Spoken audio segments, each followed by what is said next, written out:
Good evening, everyone. I'm Mary Ann Grace B. Dulay from DepEd Regional Office 1, and I am here to present to you my presentation on the topic Advocating Sustainable Development Goals through Integration in the Learning Delivery and Community Activities. We have the following session objectives. You will be familiarized with the 17 goals of these SDGs, anchor your SDG activities across learning areas, and link your SDG activities in your different community programs, projects, and activities. By the way, I am one of the 2019 exchange teachers of the Korea-Philippines Teacher Exchange Program of UNESCO APCU in Seoul, Korea, and the Department of Education in 2019. And because of this program, I was able to meet and be immersed with the culture of the different teachers and learners of Korea. Because of this, I was able to understand the real essence of the word collaboration and have this meaning or have the real meaning of this quote that as a citizen of the world, you look for similarities instead of differences. I became a science teacher of these grade 10 learners in this one multicultural schools in Korea. I was able to meet them and present to them the different culture, the belief, the tradition of our country, and they were able to understand and appreciate the beauty of our country. In return, I was able to have the real meaning of there is indeed beauty in diversity. What are the 17 goals of the Sustainable Development Goals? Before we move forward, let us first revisit this 2030 agenda for the Sustainable Development Goals and its 17 SDGs is said to be the most what you call this ambitious development agenda in human history. It is a roadmap to end poverty, to have this planet that will be have this that ensure all that all people live in peace and prosperity. Furthermore, the 17 goals encourage young people to learn and think critically about these real-world issues and to take action in response to their learning. I think this is the missing link. This is the gap that we have in our present system because learners do not feel the real essence, the integration of these competencies to their daily life experiences. Let us have the different goals. For goal number 1, the main theme is to have this no poverty. 2, zero hunger. 3, good health and well-being. 4, quality education. 5, gender equality. 6, clean water and sanitation. 7, affordable and clean energy. 8, decent work and economic growth. 9, industry, innovation and infrastructure. 10, reduce inequalities. 11, sustainable cities and communities. 12, responsible consumption. 13, climate action. 14, life below water. 15, life on land. 16, peace, justice, and strong institutions. And 17, partnerships for the goals. Those are the 17 goals of our SDGs. Now, how are we going to have this SDGs in the new normal? This is one of the things that we need to consider, the benefits that we could have from this integration. The benefits of our learners is in the interdisciplinary nature of this SDG. This will help learners to see the links between different subjects and skills, which in turn can support them to thrive in a fast-changing labor market. Just like what happened last year, we have this plantito, plantita boom.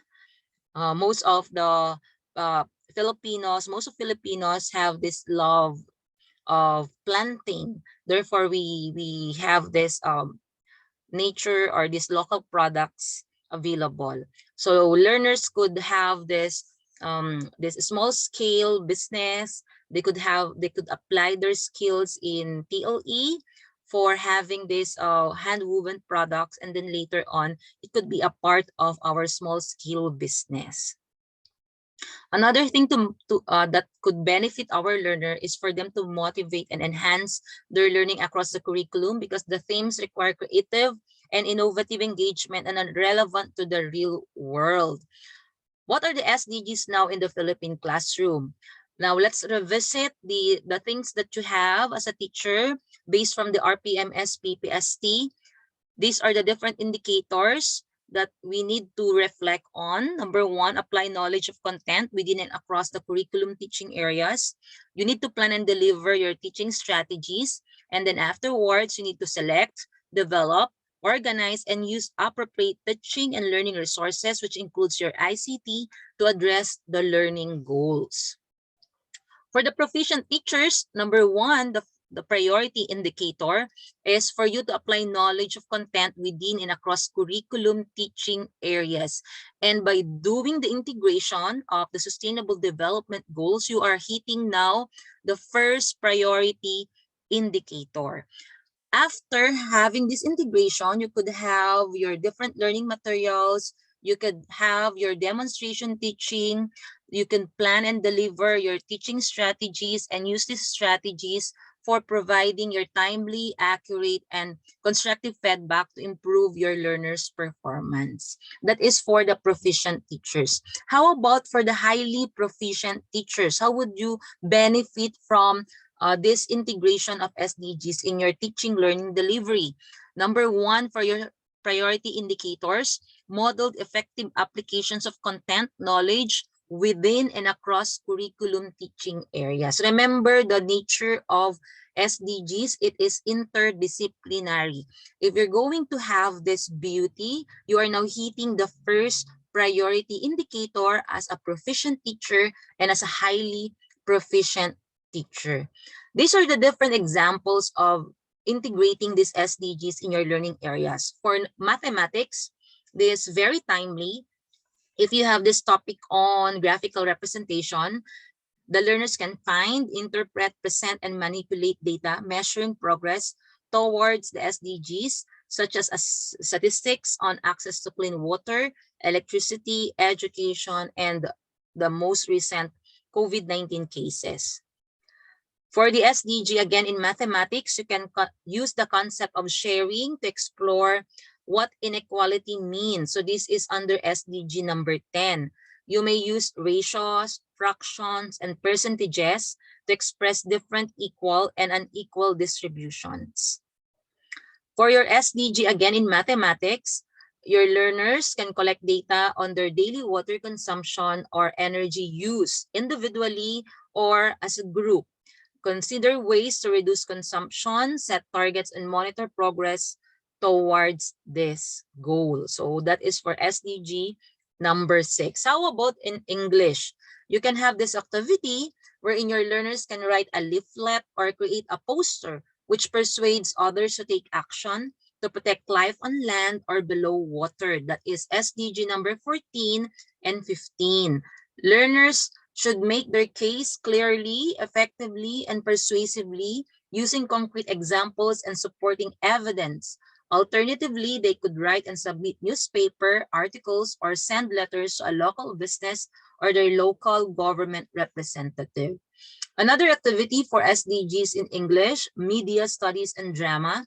Your learners can develop empathy, explore different perspectives, and recognize the complexity of global issues by using role play or drama to convey the SDG themes.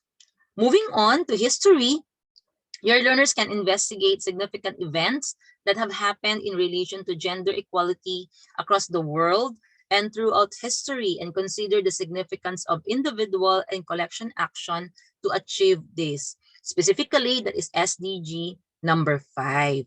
How about SDG in history? They can use consequences wheel to think through the impacts of global challenges such as gender inequality or unequal access to education. So you look for a topic or a lesson wherein you could integrate these SDGs in your teaching.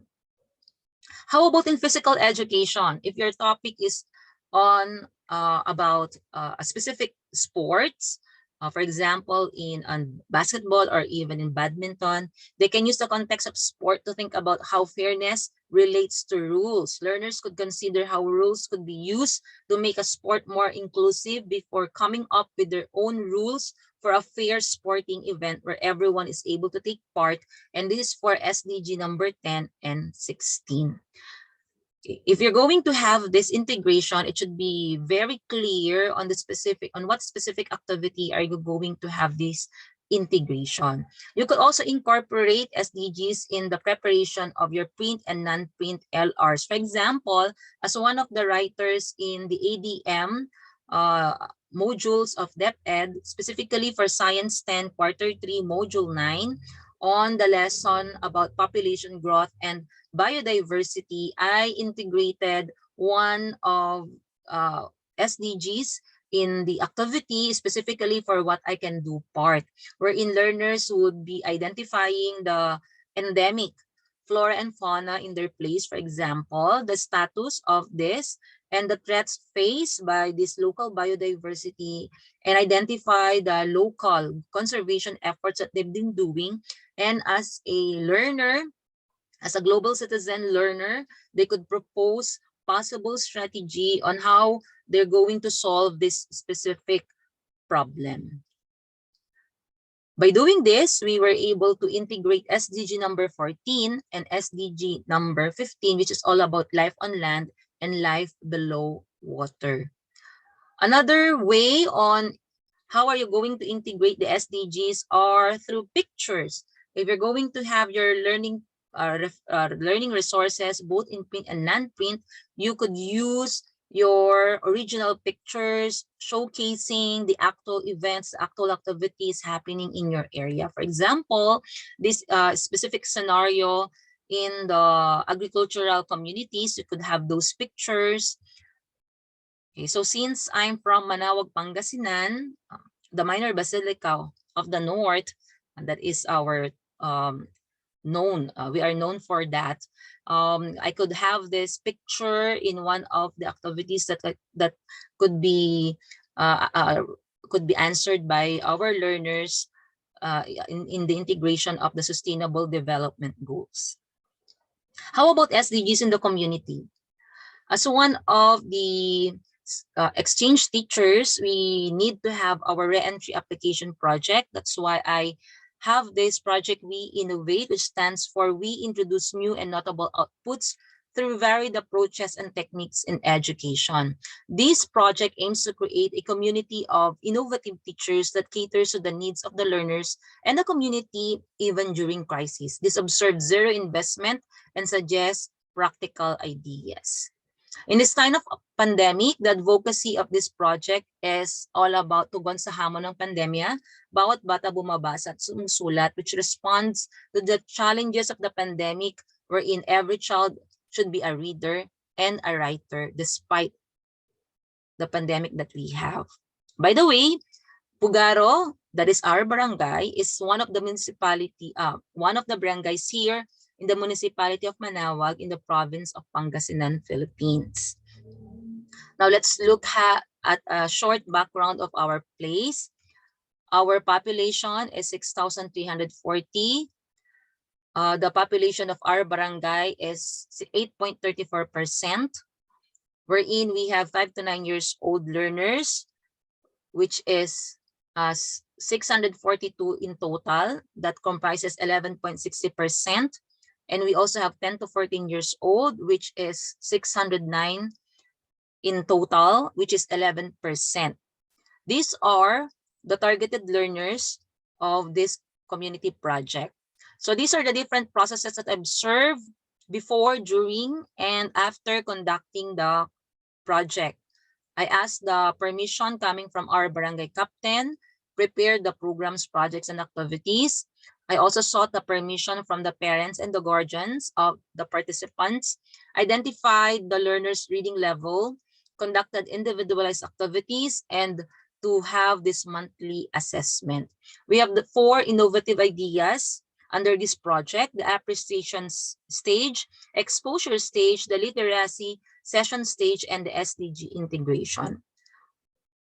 For this outside classroom experience, since we have an extra space in my place, I converted this space as a community reading park. I started this last year. I think this is between April to May 2020. I advocated the use of this community reading park.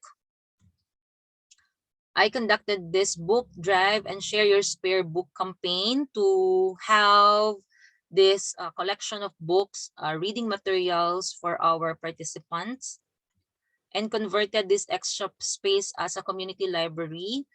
These are my personal books, the different sets of encyclopedias. These are the things that you could see in our community library, wherein our learners that do not have the ways and means to access the net would go here and just look for the lessons that they have in the available books here in the community library. Therefore, they could say that reading is never a waste of time. After establishing that community library, since we already have a place to stay, I have this preparation of costumes for the different characters that they would like to portray. Therefore, this activity motivated the learners to really love reading because they were able to have the feeling of how to become a hero, superhero in a day, and how to become a princess in a day. So they were able to understand that learning is indeed fun, especially if they know how to read. As a community teacher, I have this reading sessions, numeracy sessions, wherein they were able to appreciate the beauty of reading short stories, alamat, the legends, the Filipino legends, the Philippine legends. So they have this appreciation stage. For the literacy sessions, I conducted activities on how to read and how to solve simpler problems. How about the integration of SDG in this activity? I distributed this health kit and explained to them the importance of using this health kit. Therefore, we are now advocating SDG number 3, health and well-being. I also invited a dentist to talk about the oral hygiene, the importance of having this oral hygiene, and how are they going to have this proper way of brushing their teeth. So we have this SDG number 3. Our DepEd RO1 nurse also and a friend also conducted this session on how to have the proper hand washing practice. So this is very important since we are in the verge of the pandemic. Another activity is to prepare these learning kits for our multi-grade learners here in Region 1, containing the different hygiene kits, the learning kits. Therefore, we had 30 recipients of these learning and hygiene kits. So we have SDG number 17. So what is now the result of these activities? We have this improve in terms of their interest in learning, and then they were able to have this independent learning. And one of the impacts, okay, the learners now are ready to read words, and they are now reading sentences, and then they have this appreciation on short stories because they were able to read and understand them. With that, I would like to have this quote, simple quote for everyone, that by doing things alone, we can do little. But if we replicate ourselves, we can do greater things for our learners. I hope in this talk, you were able to appreciate, and I hope and I pray that you would embrace the sustainable development goals in your teaching delivery and in your community activities. Once again, good evening and mabuhay.